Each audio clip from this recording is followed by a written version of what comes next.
I hated Ryan. There was no other way to put it. From the first day we met, it was clear we were oil and water, two personalities that could not and would not mix. He was arrogant, smug, and worst of all, always right. We worked together in the same department, but no matter how hard I tried, we always seemed to be at each other's throats.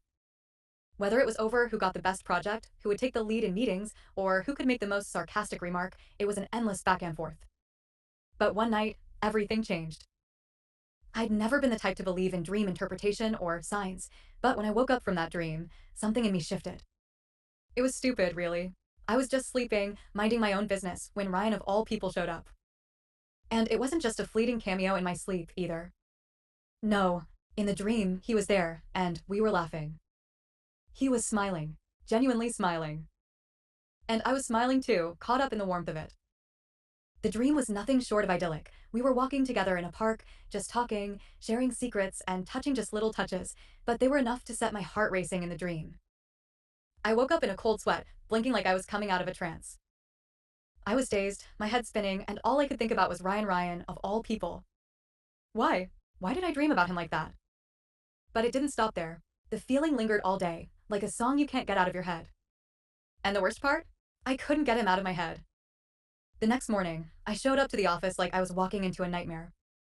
And there he was sitting at his desk, looking like a damn CO in a tailored suit, his usual self. My stomach twisted in knots, and I had to force myself to breathe normally as I approached my own desk. But something was different. I couldn't quite pinpoint what it was, but there was an energy in the air's strange, magnetic pull between us. I caught myself looking at him more than usual, noticing the little things. The way his jaw tightened when he was focused, the way his eyes would flicker with amusement when he made one of his snarky comments.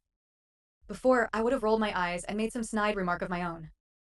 But today, I felt nervous. I didn't know what to do with that. The worst part was the way my body was reacting. Every time I walked past him, my pulse quickened. I could feel my cheeks flush and my breath catch in my throat. I was blushing. Meg, the woman who had made it a point to never give in to office drama or nonsense, was blushing in front of Ryan, of all people. And then it happened. He noticed. I was standing in the break room, pretending to focus on the coffee machine, when he walked in. I didn't look at him at first, but I could feel his gaze, like a heavy weight on my skin. Meg, he said, voice low, almost cautious. You okay? I turned to face him, my heart slamming against my ribs. Yeah, I'm fine. Just tired. Right. You look off, he said, a teasing glint in his eyes. I almost choked on my words. Off? I look off? You're one to talk. You. I stopped mid-sentence when I saw it, the faintest hint of a smile playing on his lips. A real smile. Not the smug, superior grin he usually wore, but something softer. Warmer. Before I could stop myself, I blurted, You smiled. He raised an eyebrow. So? People smile all the time. No, I said, flustered. Not like that. It was.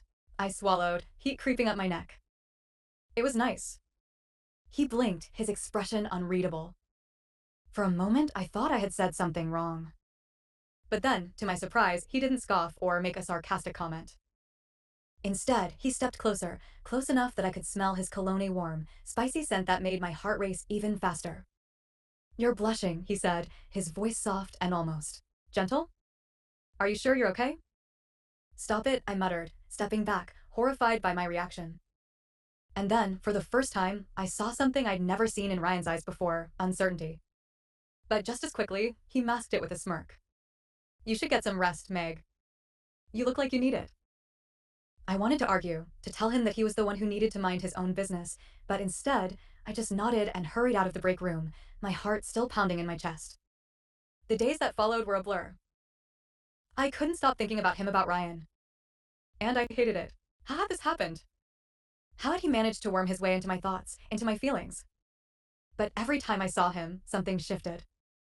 The tension between us was different now. It wasn't just animosity anymore. It was something else. It all came to a head one Friday afternoon. Ryan and I were both working late, something that was becoming more common these days. I was deep in a project when I heard a soft knock on my office door. I didn't look up at first.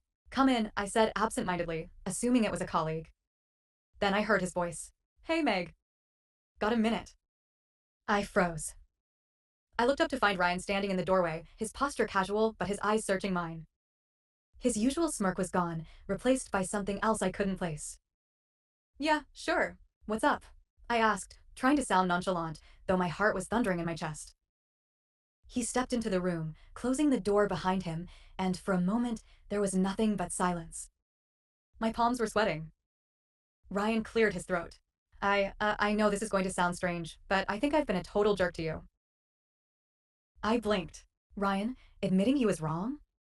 That never happened. I don't know what it is, but something's changed between us, he continued, his voice a little softer than usual. I've been noticing you. Noticing me. And I think maybe I've been an idiot about it. I swallowed hard. You think? He laughed a little awkwardly. Yeah, I'm pretty sure. It's just look, I'm not good at this kind of thing. But I've been thinking a lot about you lately. Like, really thinking. And it's not just because we're stuck in this weird office rivalry. It's something else. Something more. And I don't know if you feel the same way, but he didn't finish. He didn't need to. Because before he could say anything more, I crossed the room in a few quick strides and kissed him. It was everything I never expected: wild, electric, but also tender. His lips were warm, a little hesitant at first, but then, like he'd been waiting for this moment too, he deepened the kiss, his hands finding their way to my waist. When we pulled back, neither of us spoke for a long time. But in the silence, I realized one simple truth: I wasn't just in love with him. I was in love with the new Ryan, the one who had stopped hiding behind his arrogance and opened up to me. Meg, he whispered, his forehead resting against mine. I think we've both been running from this, haven't we? I smiled, my heart soaring. I think so. Ryan pulled me into his arms, and for the first time in my life, I felt like I was home.